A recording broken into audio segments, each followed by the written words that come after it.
It's the One Season Wonder podcast with Christopher, Jason, and Tawan. Welcome to One Season Wonder, the podcast where we dig into TV shows that burn bright and fast, lasting just one season before fading away. Maybe they were ahead of their time, maybe they were a total mess, or maybe they were just too good for this world. Whatever the reason, we're here to break them down episode by episode and figure out what worked, what didn't, and whether they deserved a second shot. I'm Tawan. And I'm Jameson. I'm Christopher. And together we're taking a deep dive into the shows that left us with just one season and a lot of questions. So before we get into our episode, I just wanted to give a shout out to Keith and Maya, which is the name of another person who has a YouTube channel called Keith and Maya. And he is, according to his YouTube channel, he is Coach Keith. He's a certified personal trainer, and he has a whole shitload of videos on YouTube. But he's the first person. We posted some things on our YouTube channel prior to starting this, just to get people to know our show. And he's the first person to ever comment on our stuff. And he had a lot of really good stuff to say, and a lot of interesting stuff to say, and a suggestion for a show that we should do. I won't give it away yet. We'll do that for the end. But thank you, Keith and Maya, or Keith. I think Maya might be your cat. Let us know. I see you have a cat here. Watch it not be a cat. And it could be Mia. I never know how to say Mia. Oh, Maya. let me see it. M-I-A? Oh, it's Mia. Is it Mia? Yeah. Okay. All right, Keith and Mia. If the cat is MIA, we have another problem. But anyway, thank you, Keith and Mia. Yeah. For talking with us on our YouTube channel. Yeah, that's awesome. Thank you. So we are on episode 4 of Firefly, titled Shindig. We're just going to get right into it, guys.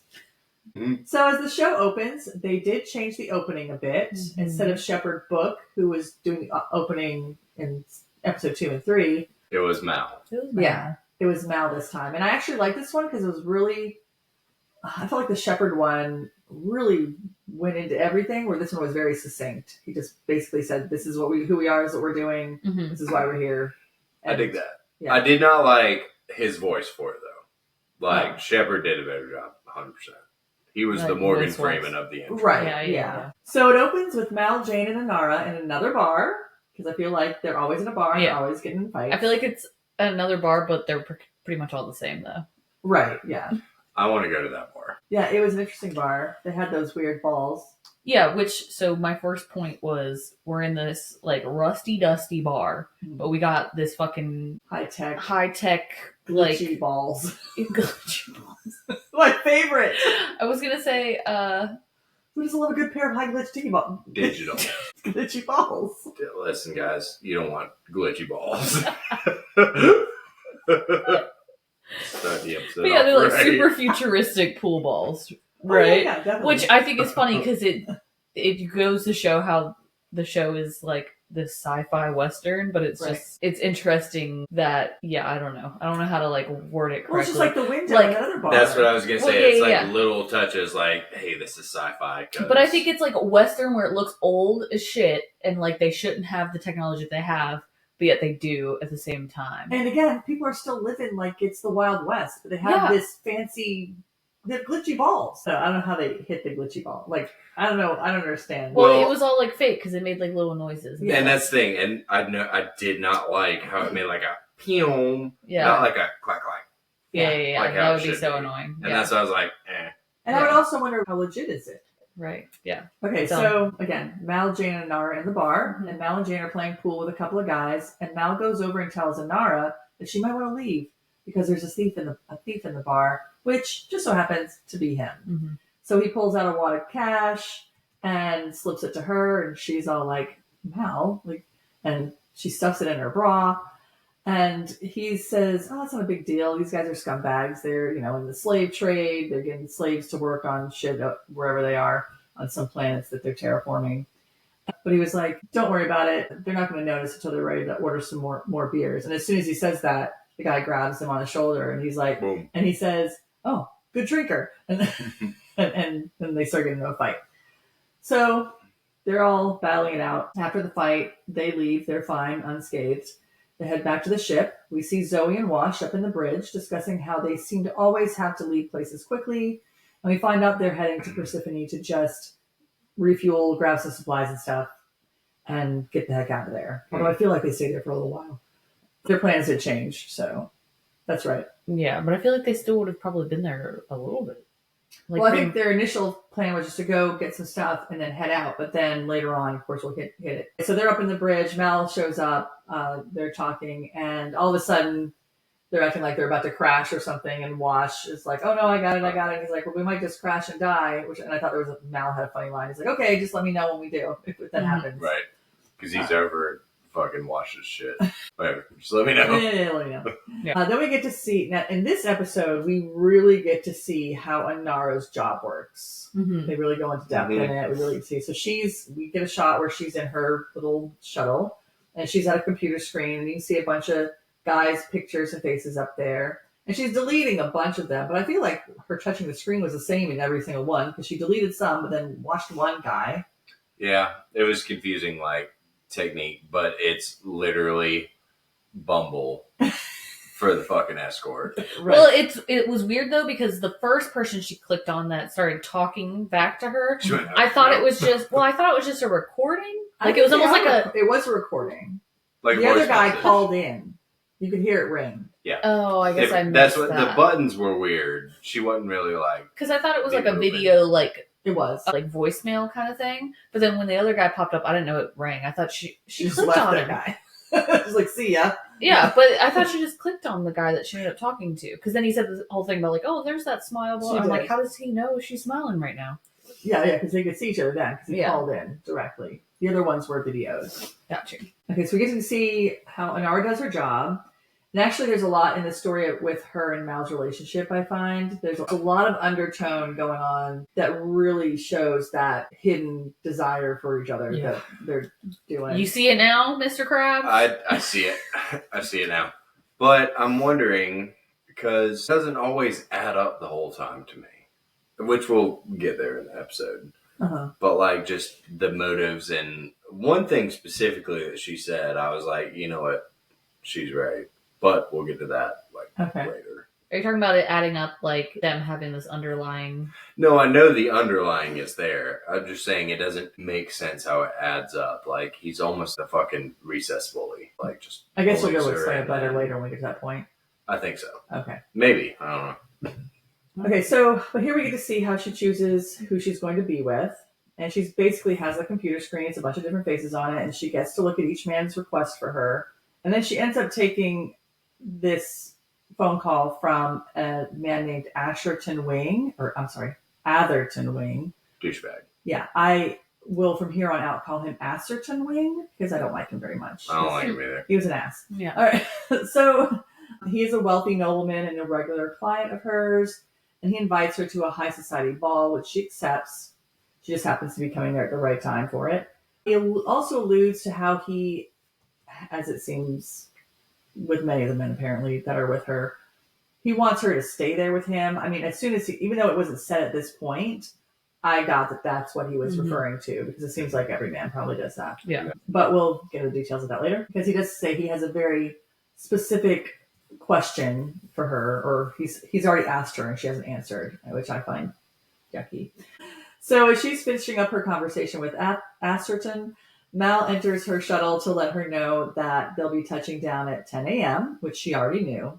Now, in this particular scene, I got the feeling, I just feel like sometimes he will find any excuse to go over to wherever she is her room. Yes. And talk to her. Yes. Because he probably knew she already knew. She gets whatever information. Right. Mm-hmm. But he talks shit. Well, yeah, but that's part of his playground. I hate you. Bam, I love you. Really, Yeah. I thought the same exact thing. That I was like, "The's no reason for him to be in there. He's just in there to be in there with her." Yeah, he was just in there. His little overalls, just. Yeah, I think he wants to come to any excuse to be able to be with her without being with her, I guess. So even though their conversations are very jab fueled, yes, because throughout this conversation there's a lot of jabs as well. He makes reference to the guy she's talking to, Atherton, and how he must have a lot of money to afford her rates, which of course, again, is a jab. And she talks about how basically it's a fancy affair that doesn't involve theft and getting hit with pool. Oh, she talks about how she's going to this ball, this dance. And he makes some comment about, does every man there have a companion? And she's like, no, they probably can't. Right. They're probably not good enough to get a companion. Yeah. She tells him that he might want to get back to his 10 a.m. emergency, whatever issues those were that he was dealing with, and he then leaves. So then Serenity lands at Persephone, and you see Zoe, Wash, Kaylee, Jane, and Mal as they're walking through the marketplace. And there's a shop, and it has these ladies that are alive in dresses, and they're like mannequins, but they're not mannequins. Yeah. In the windows, wearing these really nice dresses. And Kaylee is completely enamored with this very old-fashioned, fluffy, what looks like a little Bo Peep dress to me. Fair. Yeah. And when they start talking about how she says that only Inara could have dresses like that. Like, she has a bunch of dresses like that, but they're really nice. She could never be, she would never probably be seen in one. And that they remind her of dresses that Inara has. And she and Zoe have a conversation about how Nara's attire is acquired. Like, a lot of times maybe the guys that she's with get them for her. And if you're watching this conversation and you watch Mal, who's in the back, and as soon as they start talking about Inara and the clothes and the men, you can see on his face that it's annoying to him. Right. He's like, I don't want to talk about annoying men. I talk about Inara's men. Yeah. And you can tell he just wants to get through the conversation, get on and go. Right. And Zoe talks about how they're all pretty rich men. They're able to afford all that. So this is obviously making him uncomfortable. He doesn't really like it, and he just wants to move on. It just goes deeper and deeper into how he has feelings for Inara, and so it bothers him that she does what she does, which is why I think he speaks to her the way he does sometimes, like calling her a whore and stuff. It's just his way of, even though he likes her, he's using it as a way to hide that he likes her, even though he's attracted to her. So anyway, I feel like you can really see in this scene how he's upset and bothered by it. So Kaylee continues to go on and on about this big, fluffy, Bo Peep dress. And Mal, who is really wanting to get going, makes a very hurtful comment to her, something about how she would look like a sheep standing on its hind legs. Yep. Yeah. Like, how's she going to work in there with, wearing that? And she looks at him kind of bummed out, and then she walks away. And then Zoe looks at him with an ugh kind of look, like, why would you say that? And why'd you open your big mouth? And she grabs the bag that he was carrying, and she walks away. And the three of them, her, Kaylee, and Wash, get on the ATV and head off.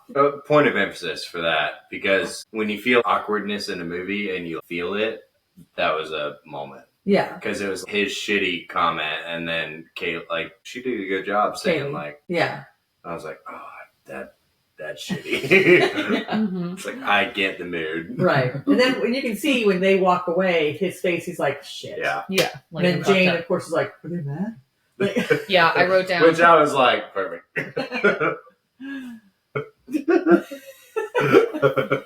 I said, is she mad or something? In quotes, I said, Jane, typical guy. What was she upset about? But I really feel like when he said it, it was more reflective of his own feelings about Inara than his feelings about Kaylee. Yeah. He was kind of pushing his feelings onto her, even though he didn't. He was really reacting mean to. out of that, not out of like what Kaylee was talking about. Right, yeah. So they all take off except for Jane and Mal. And then as they leave, Mal's watching them go, but then as he turns around, all of a sudden there's a big old gun there. And Badger's back. So Badger wants to have a sit-down conversation about some goods he needs to have escorted around the universe. So there's this man of high prominence in Persephone who needs some cargo moved under the radar, because apparently the government doesn't like you moving cargo off the planets. I don't know. I guess. And Mal asks Badger, why don't you just move it? You have ships. And Badger's like, well, this guy doesn't really like me. He's not going to let me do it. He doesn't know you, I guess, and so he doesn't know what kind of person you are. You might have a little more better time at getting it done. Well, Mal also talks a different way. Oh, yeah. Badger, right? Yeah, right. So that's what he was getting at. It's like, he's a little bit more witty and slick, I guess, where Badger's kind of just like... Well, Badger, even though Badger thinks a little more highly of himself, I don't think he is. He's just, which we talk about, actually. It comes up later on with somebody, which I was like, oh... Finally, she has some personality. Right. Right. But he's really, like, I feel like Mal would have a little more, even though he's a scavenger and basically a criminal, he comes off with a little more confident finesse and stature than Badger. Badger is probably more abrasive. right, and obnoxious than Mal is. Well, I mean, if you think about it, Badger walks around with guys that have guns out all the time because he has to. Like, he can't just like... He can't just do it on his own. Whereas Mal hangs out in bars and just beats the shit out of people. Right. Yeah. And steals their money. And they don't know that, really, you know? Mal has confidence where Badger has arrogance. Yeah. There's a difference there. That's a good point. Yeah, exactly. Okay. Big brain energy. I agree. Okay, so they're sitting there talking and they're drinking this. I feel like I thought it was tea, but I guess it's wood grain alcohol. It was heated up. Yeah. Right? Yeah. And that's why Jane was like, he steals Mal's cup too. Yeah. And they had little finger sandwiches.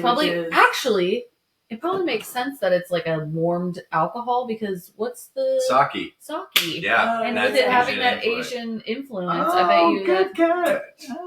Yeah. Talk about big brain. Yeah. That's all you'll get from me. I've made my contribution to the show. That's all I got. Might be right. But yeah, it might be like kind of a reference to that without it being like just saying it's sake. Right. But they said wood grain? I feel like that's what he said. Yeah, he described it as some type of wood grain alcohol. Yeah. What does that mean? Does anyone know? I'm not a big drinker, so I have no idea. Wood that's been heated up. It's in barrels? It sits in barrels, yeah. So maybe that's like wine's in barrels.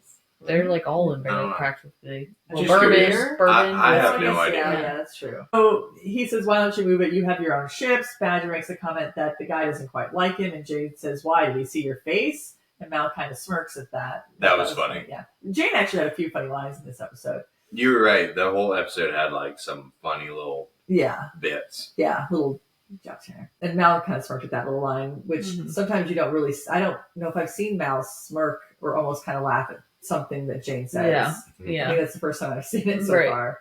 Because sometimes he says things and it's like, and I feel like Mal just kind of like looks at him. I also have a problem, and this comes up twice in this episode, and I had to put the captions on because even though they're speaking English words out of their English mouths, cannot understand whenever I watch a British show, especially if it's Cockney, that deep Cockney British accent, it takes me like 45 minutes for my brain catches up to whatever and gets used to what they're saying. And then by the end of the show, I'm talking British myself. But with a British accent, I mean.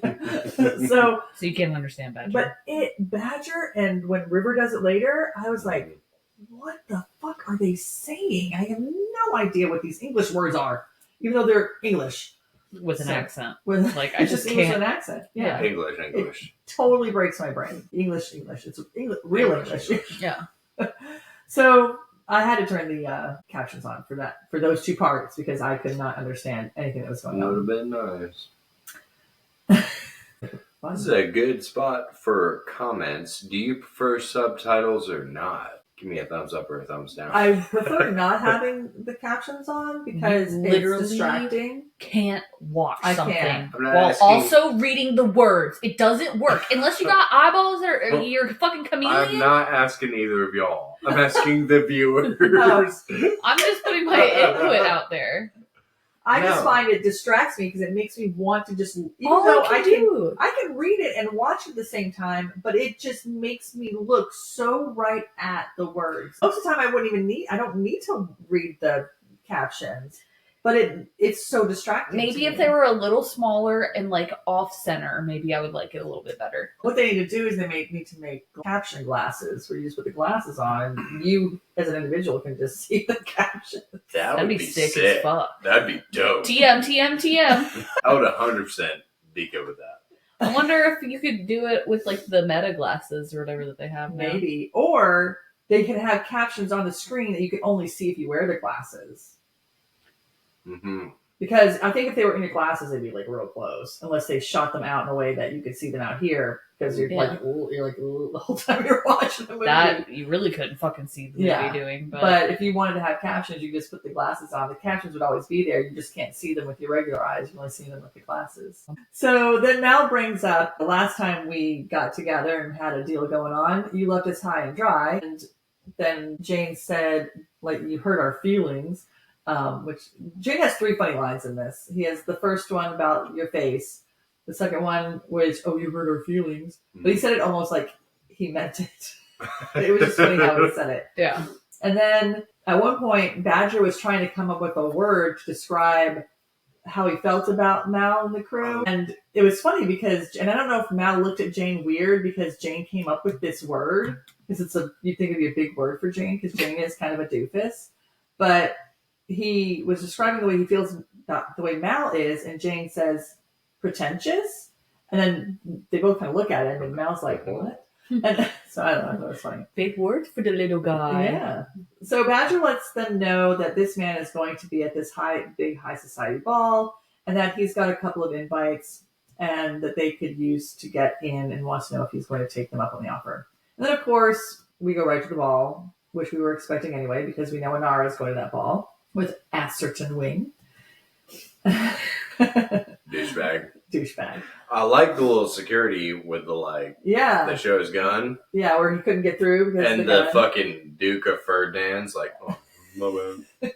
Or whatever he's doing. Like, how did you not know that you couldn't bring that in here? You got me. Plus, he just hands it off to the guy too. Does he get it back at the end? Yeah, they keep them all because Mal said something about he's got a whole. I'd be like, no, that gold Desert Eagle is mine. Actually. Yeah. It's like dropping your keys at the beginning of a party, probably, and then you go pick them all back up. Yeah. The Ferrari. Yeah. That's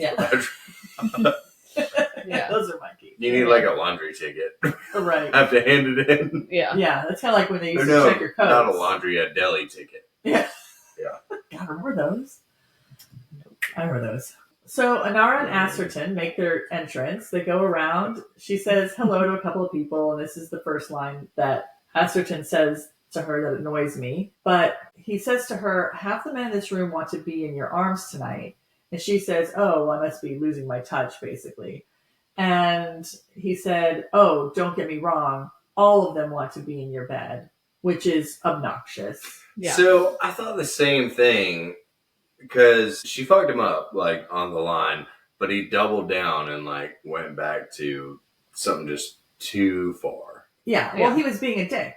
He was he's basically saying you're a whore and nobody wants to be with, no one's going to bring a whore around in public like that. But they'll definitely go hide in the bedroom with you. Yeah. They want to be with you, but they want to fuck you. They won't walk around with you in public, but they'll fuck you in private. Yeah. And it was just a shitty comment. This guy from the get-go was annoying as fuck. He's the armless, he's also dude ugly. From the episode. Yeah, I mean, I was trying to look at him without the personality because there are times where people's personality really affects the way they look. Makes them ugly, yeah. And I've known people that, I had this one guy that I was like, oh, I wanted to go out with him forever. And then we finally went out and I got to know him. And I was you were like, he just became so ugly so fast. Because he was so arrogant and he was just so unappealing. I don't know. So personality goes a long way with looks. And so that's what my point was. I feel like looking at him trying to disregard, I mean, it's not like he's an ugly man by any means. But I think the personality just, I bet if we saw him in something else where he's a nice guy, I bet he's better looking. Okay, so this guy's obnoxious. He annoyed me from the get-go, that line right away. And you could tell she was a little uncomfortable with it. He took it as her being embarrassed, but I don't think that she was embarrassed like she was shy embarrassed, which is the way he kind of, she was blushing. But I don't think that's what she was doing. No, yeah, they was just being douchey. Yeah. She was like, oh, yeah. Okay. But then he goes and he, grabs when they start dancing and he talks about how he's so impressed with her and this and that. And I'm Well, they made the emphasis on the, scene to, he's grabbing her arm. Oh, yeah, later on. Holding. But basically, I don't know. It's just funny because even though Mal does often call her a whore, this man does it in such an elitist, pretentious way where it's just to say, yeah, all these men just want to fuck you. I don't know. I think it also goes into what comes up later in that he doesn't care about her, to the point of actually wanting her to stay with him. Oh, you know, it's just, so it's his back and forth of obviously making jabs at her because that's how he truly feels.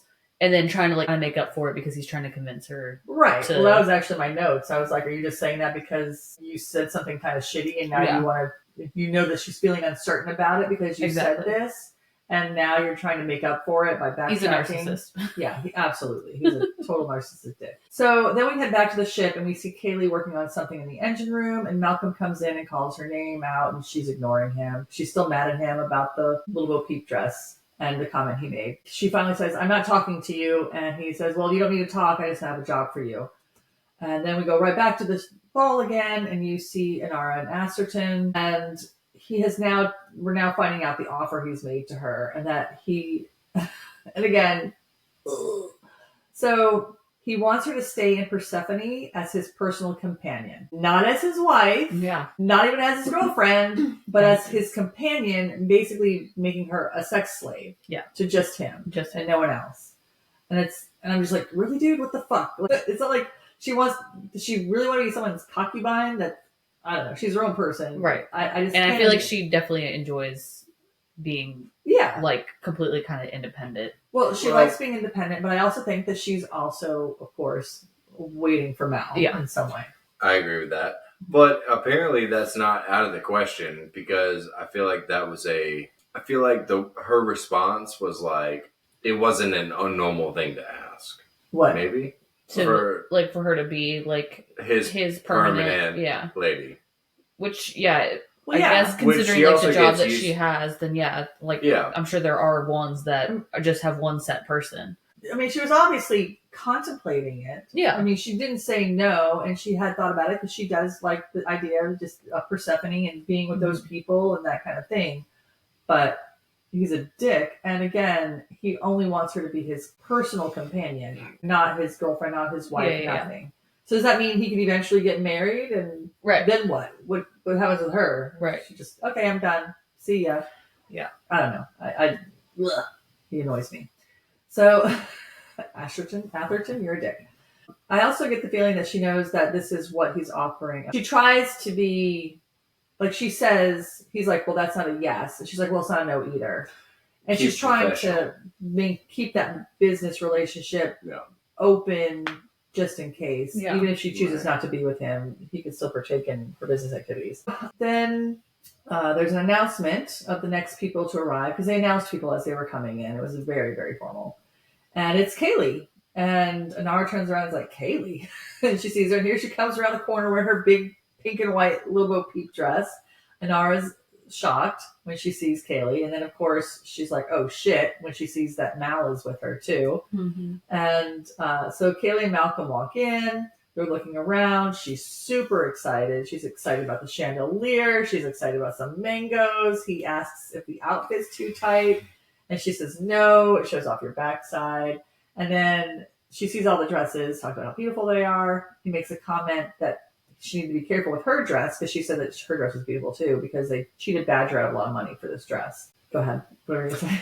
So there's I don't know if I'm jumping ahead, the point like she mentions the buffet line. Oh yeah. And like checking it out for, okay.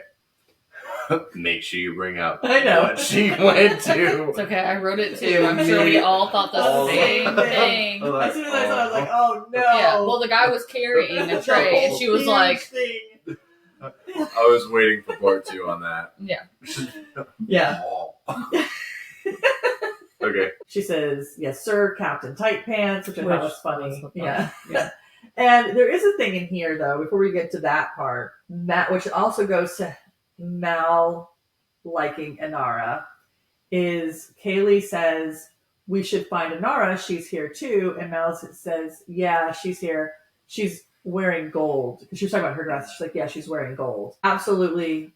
If a man is not interested in you, he's not going to remember what the fuck you're wearing. But if he's interested in you, the fact that he remembered that she was wearing a gold dress says a lot. Yep. Black shirt, black pants, moo slippers. Love you, baby. And then come the strawberries. And I thought, oh my God, not another strawberry scene in front of all of these people. But yeah, I'm sure, I guess when we all saw this big old bowl of strawberries. I did. I thought she was about to. Yeah, I thought she was going to go and tackle that guy. I wrote, Kaylee has such a hard-on for strawberries. So she just and she is fixated on it. She's like, I gotta go over there.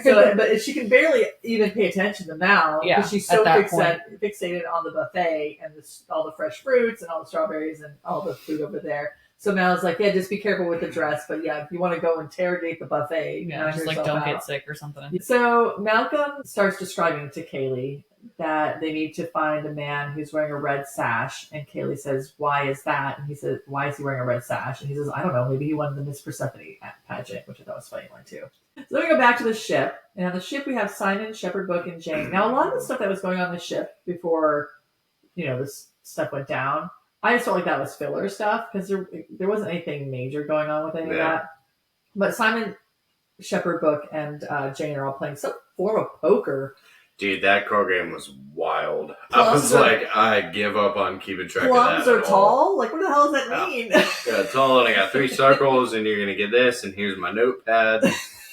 It's like, too complicated. Well, I mean, I get what they were anteing up. I get Go the fish. You would think they would just have some cool glitchy cards to go with the glitchy balls. Right. But instead they're pieces of paper that have shit written on them, and then those are their antes. Yeah. Like, instead of coins or money, they're like, okay, I'm putting up, taking out the garbage, I'm picking up the dishes, and whoever wins it doesn't have to do any of those. But it was the cards themselves. When Simon flipped over, oh, it's a plum. That's a tall card.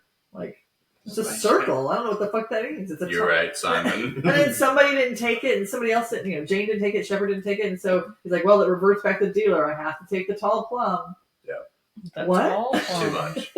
I want to know, though. And then when Jane, slid. Yeah, he's like, I'm going to take this one, this one. I like that. So they're playing this weird poker-ish game. But while they're playing the game, you see Summer over in the background, and I don't know how they didn't notice her sooner. She was Summer. Oh shit, that's her real name. Winter? River. Winter. Her name's actually Spring and Autumn. Her real name is Summer. I don't know why I call her that. That's written here, Summer. So while they're playing cards, you see River over on the other side of the counter, which is right behind them. I don't know. She was making all kinds of noise. I don't know how they didn't know that was going on. This happens a little bit later, too, and we'll talk about it then, because I'm sure you picked up on it as well. But yeah, I thought the same thing. I'm like, how did they not hear her, right off the bat? Right. They probably ignore her, because she's always on someone's nerve. She's taking the wrappers off the cans. I'll be like, bro, relax. She's over there talking to herself and pulling out cans and doing this. And the first can coming out of the thing and slamming on the counter, I would be like, what are you doing? Yeah. Imagine what they're used to at that point. Right. Right. Maybe they just blocked it out. This lady is to the noise. Annoying. Right. God bless. I need her character to develop quickly. Because she's on my nerves every She had a glimmer of hope in this episode. There was a little bit. Hello, Governor.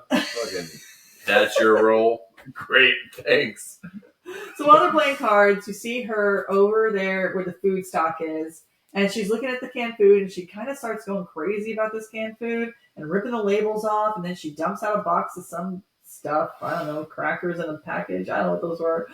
Can I spoil our episode? Does it make sense why she did that? I don't know why she did that. I don't understand either. And even with the closed captioning on, it just said... Which we didn't have. It just said garbled, undiscernible or whatever. It didn't even write out what she said. She's like a Muppet. Because it doesn't matter, because she's just annoying. Yeah. Right. She's just making a mess in the kitchen this episode.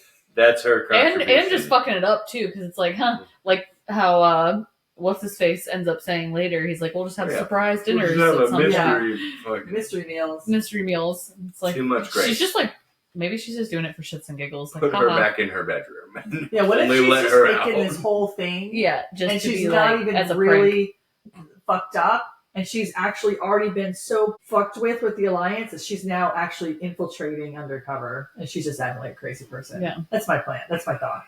And again, I still haven't watched the movie Serenity. Mm-hmm. Still, well, I don't remember it. Oh yeah, okay. Yeah, I haven't rewatched it because I don't want to remember how it goes. But if she doesn't come out with superpowers and lightning bolts from her fingertips, she is fucking useless in this TV show. Right. All she is she adds tension. She and Simon just add tension because of alliance mystery, possible alliance issues. I don't need that. I'm good with the comedic relief. And I guess to just add more characters to the show, so you have more things. Yeah, more stuff going on, more possibility for the doctor to fix chaos. People getting shot or stabbed every episode. Right. We don't need his special sister that's just running around ripping lids off cans, just having a great time. She left the lids on. She took the labels off. The lids. The lid. All right, so she's over there going crazy. The guys don't really notice at first until she starts dumping out the box of stuff, and she starts getting louder, I guess. I don't know. I thought she was pretty loud. So then Shepard asks if she's hurt, which I don't know why she'd be hurt. Did you hurt yourself fucking up the kitchen, lady? So Simon and Book run over to her. Simon, of course, has to hold on to her and grab her. She's all like, ooh. Which is too close every time he does it. It's okay, sis. It's okay. Yeah. Too much, bro. Let's make out. That's your sis, bro. Is she? I don't know. It's so weird. Is it not? I don't know. There's some little weirdly close things going on there sometimes. Like that whole one What scene. a big twist. Yeah, if we do this podcast until the very end, it's not a sister. So Book looks at him. He's like, it's not a big deal. We'll just have some mystery meals, whatever. And so that's pretty much the end of that scene. I'm also over his shit, too. Who, Book or Simon? Book. What's shit? To, like, it's okay. It's fine. Well, he's a preacher. What's he going to do? Punch her in the face? I would be like, God damn. And walk away. Or I wouldn't say that if I was a preacher. But I was going to say I'd be like, it's River again. Maybe he's one of those, too patient. Well, maybe he's one of those people that's really good in a crisis where he just stays calm and, There's nothing wrong with just being chill. Okay, so then after all this craziness in the game room kitchen, we have a quick scene with Zoe and Wash where they've apparently had a wild romp in the sheets. A wild romp? Well, they were all wet. They were very wet. Very wet and sweaty. So I did notice they just were from the neck down, though, which I thought was kind of funny. But the other thing that I could not fucking stand. The breathing? Why were they breathing so loud? I get it, like maybe initially. Right. No, I get it like initially. Like, hey, we just stopped and whatever. But they were breathing so loud the whole fucking scene. I'm like, shut up, catch your breath. It was just her. It was her doing that, and I knew. And when I watched it the first time, I was like, Jameson's gonna lose her shit. I couldn't stand it. I was like, please let the scene be over. But I did think it went on way too long. It could have been like they just finished, and she's like, whew, yeah, I gotta catch my breath. Right. But hey, yeah, you don't need it the whole entire. Yeah, right. I thought it was a little much too. It was way too much. Right at the beginning of the scene, one or two maybe little breaths. Okay, cool, get it. I get what they're trying to portray, right? Right. But the whole scene, I'm like, bitch, catch your breath. And it was so loud. It was so loud compared to all the rest of it. I'm like, oh my God, it's driving me insane. I have no personal comment in front of your mother about any of this. I'm sure what y'all think is normal is completely normal.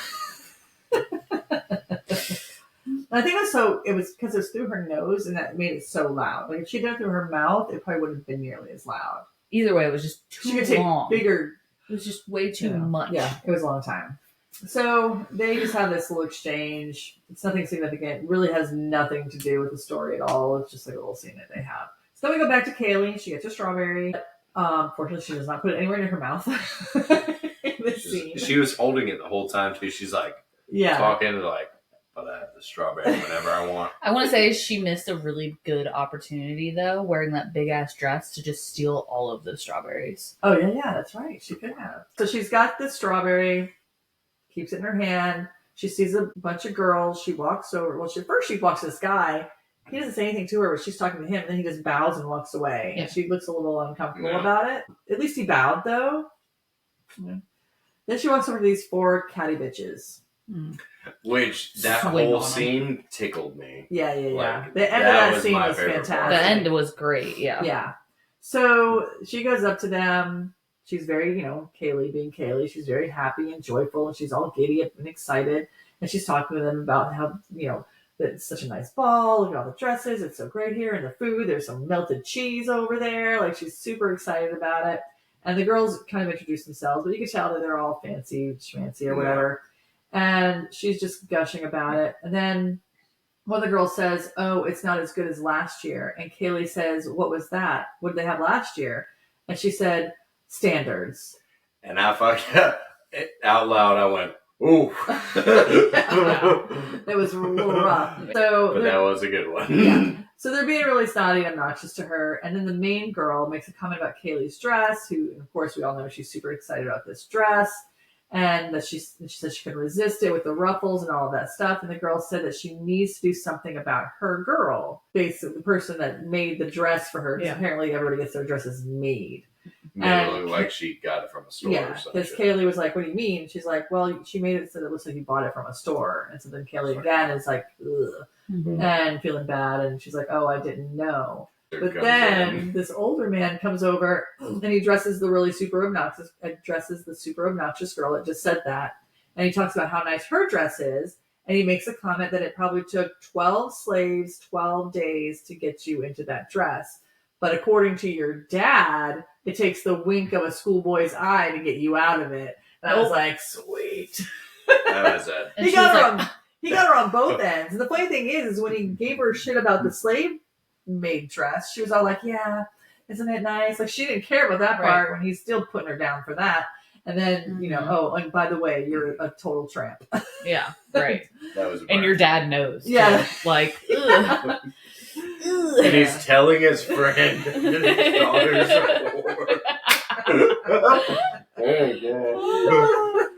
whore. And then he, of course, apologizes to Kaylee for being so rude, but Kaylee was all happy about it. Yeah. She didn't care. So he said he couldn't abide by useless people. So then they just kind of chuckle and laugh. And then it goes back to Malcolm, who has now found the man with the red sash that he was looking for. And he's discussing with him, I think his name was Warwick. I think that's what his name was. And so he approaches him to start discussing the cargo that he needs to have moved. So the man first says that he doesn't have anything he needs moved. He's an honest man. And Malcolm says, well, I don't think there's anything dishonest about moving cargo that's going to help people and give things to people that need them. Then the man asks him how he knows that he needs his cargo moved. And he says, well, I know it's from Badger. And the guy says, well, I think he's a pathetic lowlife. And he said, that's an insult to pathetic lowlife community. That's what Mal says. Mm-hmm. So then they're interrupted by Asterton Wing and Inara. And Asterton introduces himself to Lord Harrow, that's his last name, who's the guy that Malcolm was talking to. So they have their little niceties or whatever. And of course, Malcolm says hello to Inara. Inara then introduces him to Asterton. And they have a little back and forth. And then he asks Asterton if he can dance with Inara. And Asterton's like, yeah, go ahead. But you can tell he's kind of like about it. And Mal also kind of is like, he says it slick. Oh, he does. I'm sure you wouldn't mind if I right. She said you're really gracious or giving, whatever. I don't know, person. Don't mind if I scoop your girl up. And this was a scene where he was really holding on to Inara's arm. Right. Yeah. Like, he was like, Rrr. So they go out on the dance on the floor. And Lord Harrow says to Asterton, you're a brave man. And this is where he says, I know what's mine. Now, okay, need to stop for a second. Because, first of all, I don't personally find it bothersome if the man that I'm with says, she's mine. Like, if I were somewhere, like we were at a bar, and I go up to a bar to get us drinks, and some guy's hassling me and giving me shit, and my man comes up and is like, she's mine. Mm-hmm. Totally hot. I'm down for that. But that context is different than this man who's basically like, I own her. Yeah. I know what's mine. Yeah, the inflection. It's a totally different thing. It's not hot at all. He's a complete dick. No. It probably doesn't help that we all know that he's a complete dick. Right, yeah. Right. But it's another one of those lines that he has that just annoys the fuck out of me. But it can be hot if it's done in the right context, but that was not hot. So in the next scene was really cute because Kaylee is like surrounded by all these men and she's talking shop. Yep. I wrote, I love Kaylee. I know you don't like her, but I love her. So, and after that scene too, I was like, I love her even more. Well, that was my thing, and I was watching that. I was like, that's Jameson and a bunch of motorcycle dudes. Your fucking torque ratio is different if you fucking get a different spindle and your sprocket's off 3 millimeters this way. And all the dudes like, oh yeah. But I thought it was perfect too, going with the scene that she was prior in, and being with those snotty girls, and she was so excited about it and kind of wanted to be accepted in that. But you don't really need to, and you can just be with the people that are going to accept you and admire you and appreciate the fact that you couldn't have this knowledge and can talk about it. Here she was surrounded by all these men. Yeah, the little girls were probably just standing around. Yeah. Exactly. Look at each other like a bunch of ding-dongs. Yeah. So I did like that. It was a good scene. I liked that she was in her element. She had people that were just hanging off her every word. The one guy tried to interrupt to ask her to dance, and the other guy was like, no, let her talk. Yeah. So that was a really good scene. So then we go back to Inara and Mal dancing, and and they're kind of discussing all that's going on and how he has this kind of distaste for this certain dude or whatever. But anyway, at the end of their dance, they kind of bump into each other and they laughing. They go, well, Asserton's pissed off when he sees this happening. He's kind of been watching them the whole time and wasn't very thrilled about it anyway. Mm-hmm. So his top lip puffed out. Yeah. How you do it? This is an inside joke, folks. Put a little blooper from when we were doing it earlier. So they kind of bump into each other. They laugh a little bit. Then he talks about how, she's right. He probably doesn't belong there. And of course, all this time, Asserton is watching and he's seething. Finally, he goes over and he grabs Inara and takes her away. And Mal says, hey, there's no need for you to be grabbing people and carting them off. And then he comes up to Mal and basically says, I paid money for her. And no matter how well you dress her up, and you know where he was going with that line, she's still a whore. You know exactly that's what he was going to say. Boom. And Mal's like, you're not saying it. And he punches him in the face. Well, the guy... Only I'm the one that can call her a whore. Right. No one can call her a whore but me. So then everything stops immediately. Like, as soon as he hit... Like, there's a bazillion people in this place. As soon as he punches that guy, it just music stops, everybody looks. So the guy falls, he immediately jumps back up, and he says, I accept. And Malcolm's like, great, what? Let's go.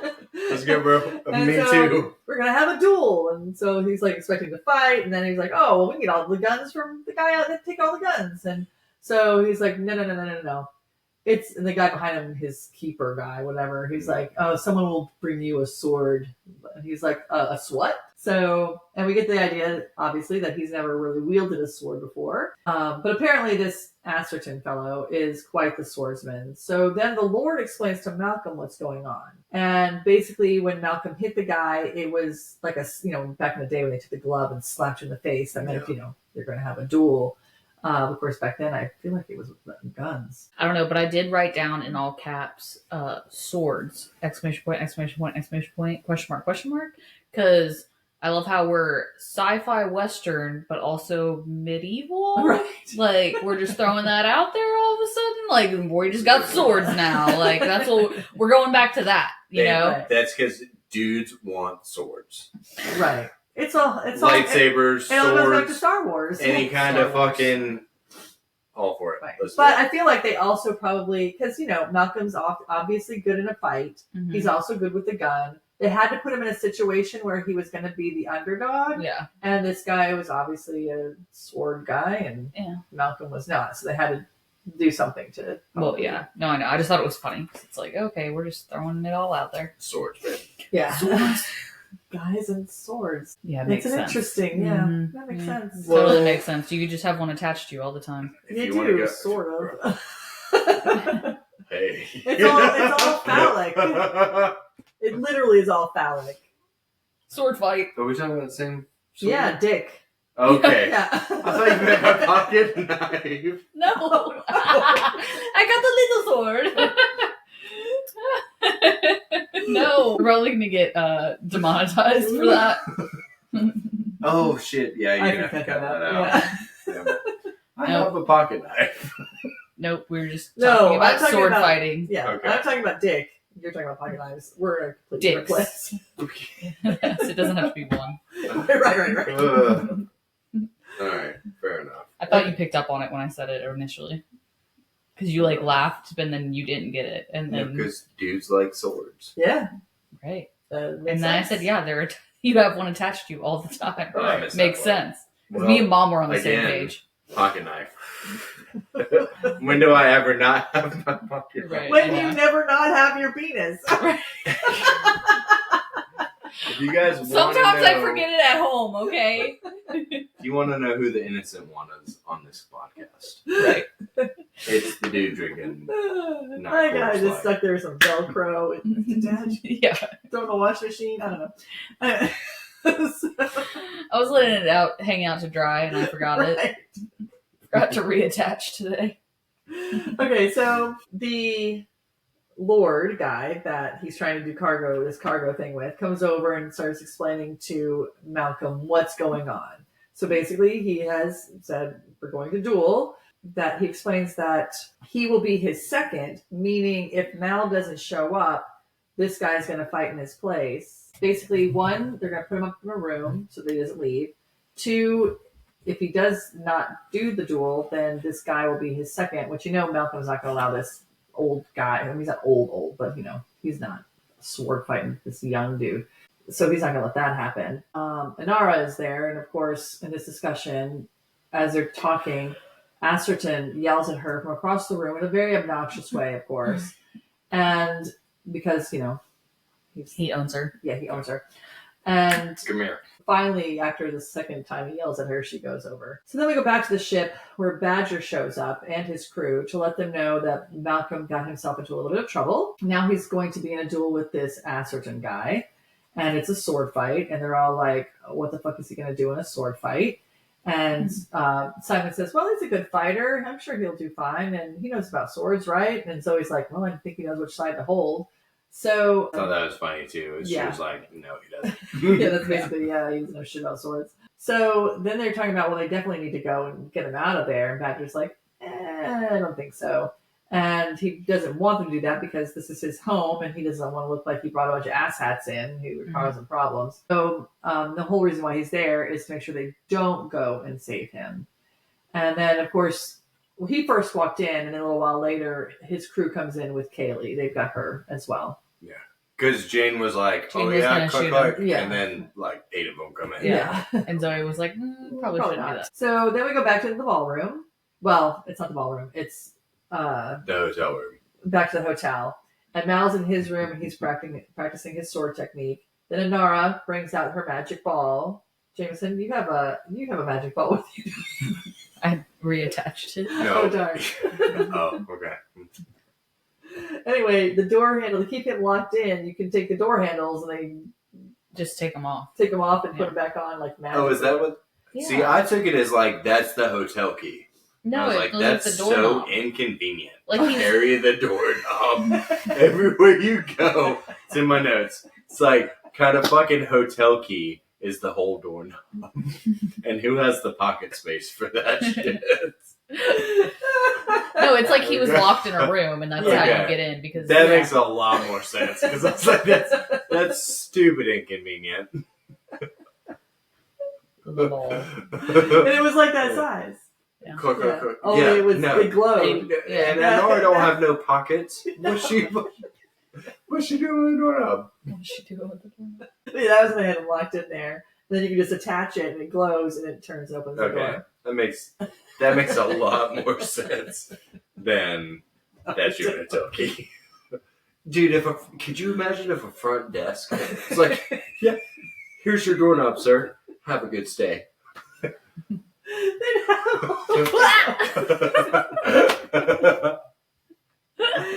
would they keep them all? I'd be like, what? No, it's magnetic. Don't worry about it, sir. I don't want all this. Plus, then it would just be sitting on the outside of the door too. So then it's could you lock it still? Well, no, you can take it once you open the door. You can take it off and then just close the door. All these fucks at the hotel are inconvenient because they're like, don't put this card in with your wallet. It's like, Where am I going to put it? Behind your ear. It'll fuck up your credit cards. It'll fuck up your phone. Oh, because it's magnetic. It's like, don't put it with anything else. Like a necklace. Yeah.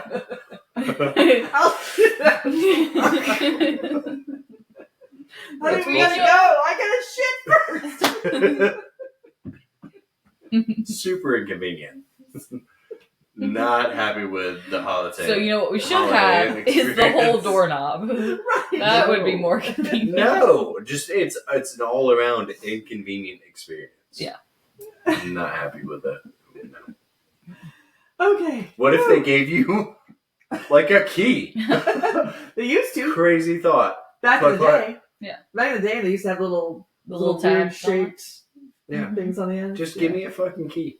Right. Beautiful. Well, they could just. I bet eventually they'll probably get to like, here, just give us your thumb, and you put your thumb on something, and then when you go to your room. Fuck no! You're not getting my thumbprint. No, or an eye scan. No. Well, I'd be at more some point they're going to probably do something where you thumbprint. Oh, you know what? They use your phone now. You use a phone. I would do. You have to use your thumbprint to get into Disney World. Yeah. What? Yeah. You put your finger on. You think they keep all that shit? I'm sure somebody probably thinks they do. 100% they do. What are you gonna do with it? Plan a crime. Yeah, stage a crime. Mickey Mouse is like. Yeah. I got my fucking mouse tool to murder these people. Like, I'm gonna blame it on who's today? Christopher Wilde. Yeah, they got a list and they're like, oh, yeah, it's just like a generator. Don't worry about it. We got someone for it. Looks like it's Christopher. Yeah. Don't worry. Just throw this fingerprint at the scene. We're all set. We're good. Hey, Goofy. Oh, yeah. They wouldn't blame one of their own. And case in point. Yeah. She goes in. He's like, what the hell are you doing here? And she's like, well, Ascertain, he sleeps real hard on when he's going to do something the next day. And that's a big deal, I guess. And he's a real good sleeper when he's going to kill someone and get a haircut. I don't know. After he's worn out by an aura. Right. Yeah, that could be it. So she tells him that she has a plan. She talked to the desk clerk guy, and they're going to sneak them out the back. And he's like, no. I'm not leaving. I don't back down from a fight. And she's like, you do it all the time, which we have seen, actually. Yeah. So then he said that he was protecting her honor and that he felt like he can't back down from a fight after having done that. He's not going to just skedaddle. And he's also not going to leave that other guy hanging, too, to be the one that's going to end up having to fight in his place. I don't want to interrupt. Oh, do you have something? But I do. Go ahead, because the next scene is... I'm switching scenes. Good. So, I think... Because he does the thing about like her honor and everything, right? Then he calls her a whore. Right.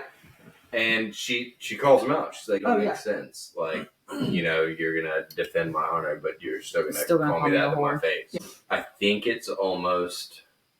Because there's the undertone of those two, right? But I think it's that dude pride thing.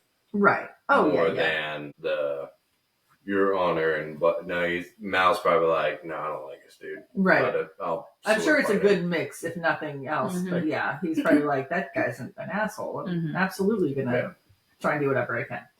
So then we go back to the ship. The rest of the crew members, including Kaylee, because she's back now, are discussing how to get off the ship so they can help Mal, and they're trying to figure out a diversion. Jane says Zoe could get naked, and Wash says no. And then Jane says, well, I could get naked, and they all say no. Then River sneaks up and shows up. And you were going to say what I said. What? What'd you say?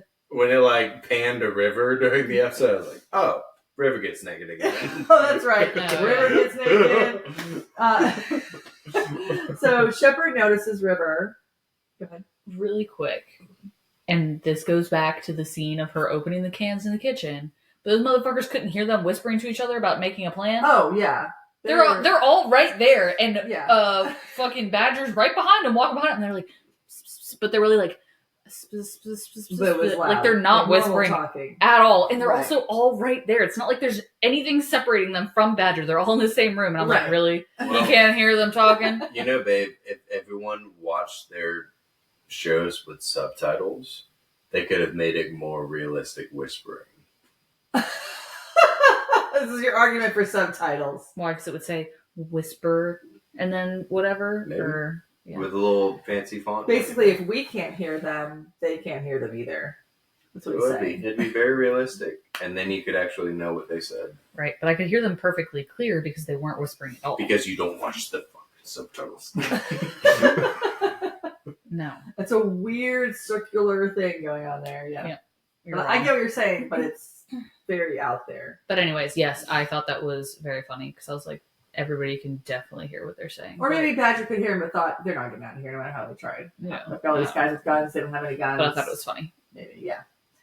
So then Shepard notices River, so he goes over to Simon to let him know that she's here, and everybody's like, fuck. Now he's concerned about his sister showing up because he really doesn't want people to know about her, even Badger. So then Shepard Book kind of gets really close to Badger, like he's going to completely block the entire what's going on behind him. Mm-hmm. And she's over there doing her goofy like thing. And Simon's like, no, we got to get out of here. And then, of course, Badger notices her because she's very obvious. And he's like, who are you? And then she starts saying with this real thick Cockney accent, which again, first time I watched it, I had no idea what she was saying. Second time I watched it, I had to put on the captions. But basically, she belittles Badger and calls him just a petty thief who claims to have spent a lot of time in jail, but really not that much. She's just kind of lying about his, trying to look like I've been in jail a whole bunch of times, even though he really hasn't. But like you could tell by his face that she knew everything about him. Yeah, she like read him to filth. Yeah, like in his accent too. Like in King of the Hill or something, or yeah, he's a sad little king of a sad little hill. Yeah. And then she tells Simon as she leaves, "Let me know when someone interesting shows up," which was nice. Yeah. This was if she could stay like this the whole time without the thick accent. I was going to say most coherent shit she said in 4 episodes. So it's a whole bunch of digs at Badger, but Badger likes it. Yeah. Because he probably doesn't get that a whole lot, like, especially from a woman. And because he felt like she was from his town where he grew up and where he's from. Because he even even mentioned that. He was like, oh, another whatever. Someone from the old town or whatever. Yeah. So he finds her interesting. And maybe basically, even though she just called him total shit. Yeah.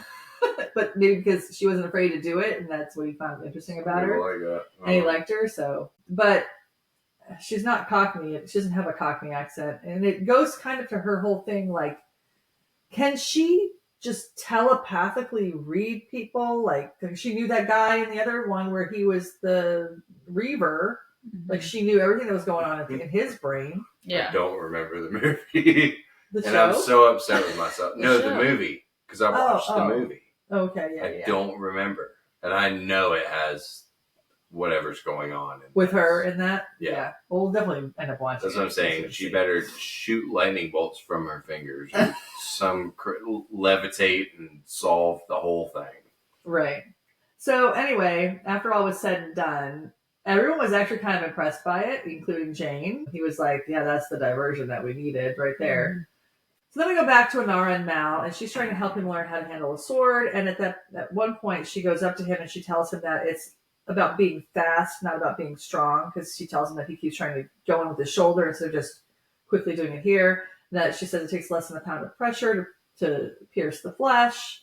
And she's holding onto his hand because she goes up to him and she slips her hand under his hand. And it's another one of those moments very similar to the time when he was up, put his hand on her shoulder and shoulder relief.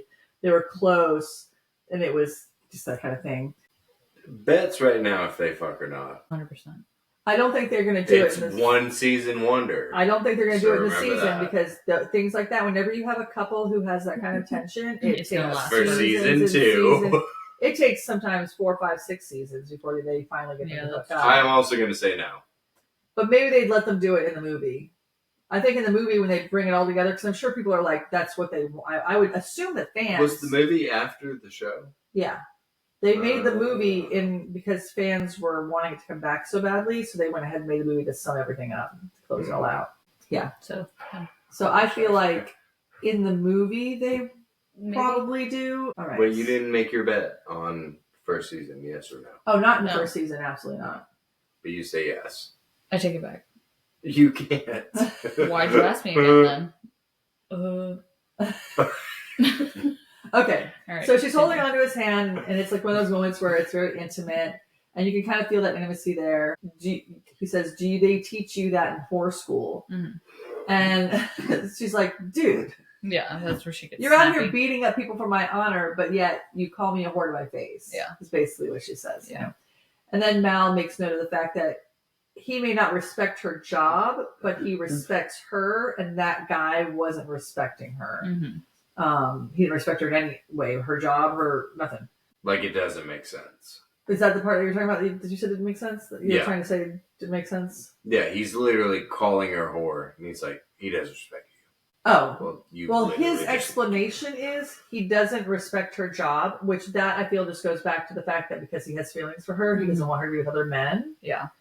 But he respects her as a person, whereas Asherton doesn't, or whatever his name is, Asherton doesn't respect her in any regard. Because he wants her to be basically his sex slave and just, whatever. He doesn't care about her in any other way. But I can't. And he's also, I think, trying to convince her to not stay. Which, of course, he's using it as a weird way to try to make her feel bad. Like, honestly, Mal's pretty shitty too, because he's degrading her in hopes of making her not even be what she is at all and do what she does. So he's kind of being really shitty too. Yeah.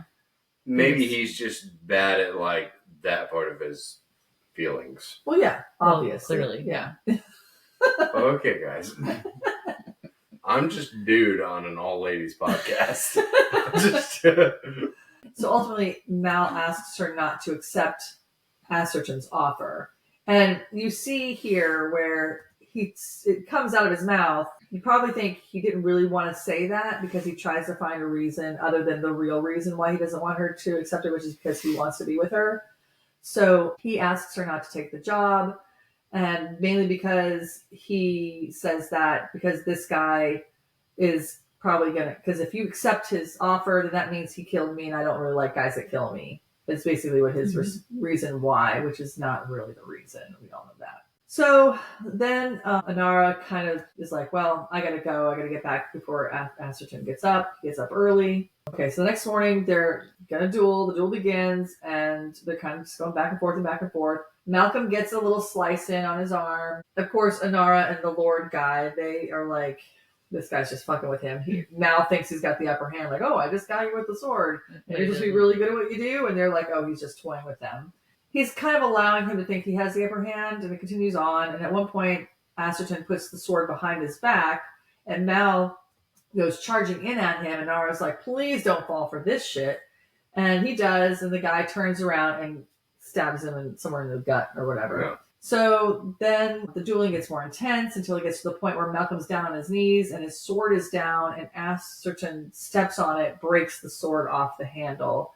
And then he's, got the sword pointed at him. And this is when Inara stops everything. It's just like, okay, I will be with you. Just let him live. And when Mal hears this, of course, he's like, fuck that. And he jumps up, punches him, grabs the rest of the sword that got broken off, throws it at him, gets him in the arm, chest area, or whatever, and then takes the handle and because the guy pulls it out and throws it down, takes the handle and punches the guy in the face, and the guy is on the ground. And so then everybody's like, he's down. So that's it. And so Malcolm's standing there with a sword at him, and the Lord guy comes over and says, you got to finish him. And he says, you have to finish him because if you don't finish him, it's embarrassing. He's a coward. Yeah. And then, of course, Inara comes over and said, yes, it's shameful for him to be left alive. He'll walk around in shame. Malcolm is fine with the guy walking around and living in shame. He doesn't give a shit. Yeah. Because, again, Malcolm, I think, is going back even to the first episode where he states he's not going to kill an unarmed man. I think that also is when I saw that, it just made me think of when like his back will be turned to him or whatever you said. He was talking to Simon. He said, you'll be facing me. You'll have a weapon. Yeah. Right. I'm not going to kill an unarmed man. I remember that. Yeah, good job. But I also think he would prefer the guy live in shame. Like that would be great. So that killing him would be too easy. So then Malcolm says, mercy is the mark of a great man, and then stabs him in the stomach lightly, and then says, well, I guess I'm just a good man. And then pokes him again in the stomach and says, well, I'm all right. I'm not that great. So then Inara grabs Mal and helps. That shit would hurt so bad. I'd be like, oh my God, bro, stop.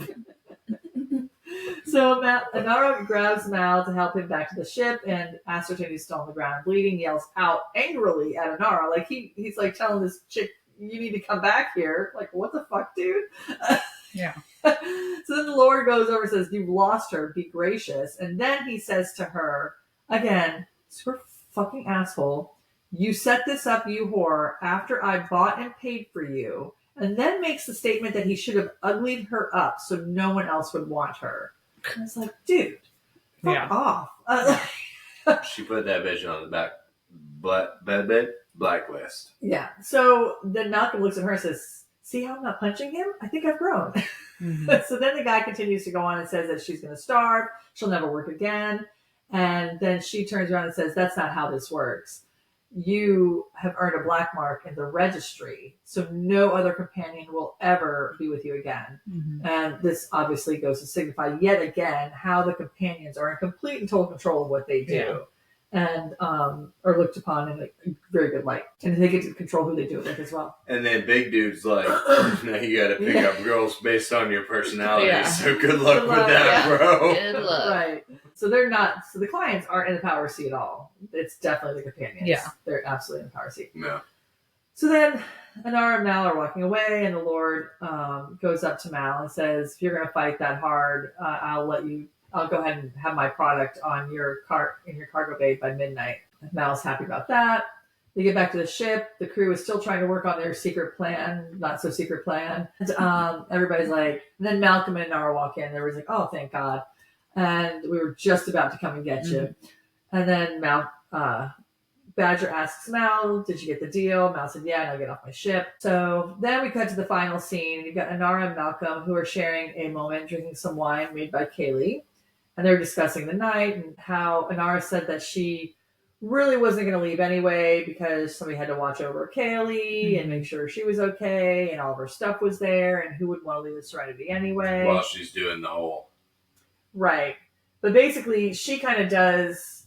I felt like it was similar to like when Mal was saying, don't take his offer, but he came up with some other reasons as to why. I felt like this was similar in that regard. Like, she was coming up with other reasons than the reasons why. And then she just wants to stay with him. Right. And vice versa. So they're discussing all this, and then it cuts to the cargo, and it's a bunch of cows. Cows! Yeah. The end. So. Oh, that's cool. Cows. Yeah. A lot of livestock. Yeah. So far, this is my favorite episode. I mean, I've liked the other ones, but I really liked this one. There was a lot of really good lines in this episode, I thought. Yeah, it was very witty. Very clever, very funny ones. Yeah, I liked the dynamic. I like being able to really see what Inara does and how that works. But yeah, I liked this episode a lot. Yeah. Anything else, anybody? All right. Rock and roll till next week. That's all for everybody. That's it for this episode of One Season Wonder. Thanks for joining us as we dive into the short-lived but unforgettable world of one season TV. If you're enjoying the show, don't forget to subscribe, leave a review, and follow us on... all the shit we got. All this stuff. YouTube Facebook, Instagram. I got AIM. Hit me up in my AIM chat. Gmail. But whatever you want. Don't fucking hit them up. If you're enjoying the show, don't forget to subscribe, leave a review, and follow us on our socials for updates and extra content. Next time we'll be covering episode 5. Safe. That's it. So be sure to watch ahead and join us for the discussion. And as always, keep watching so we don't become a one-season wonder ourselves.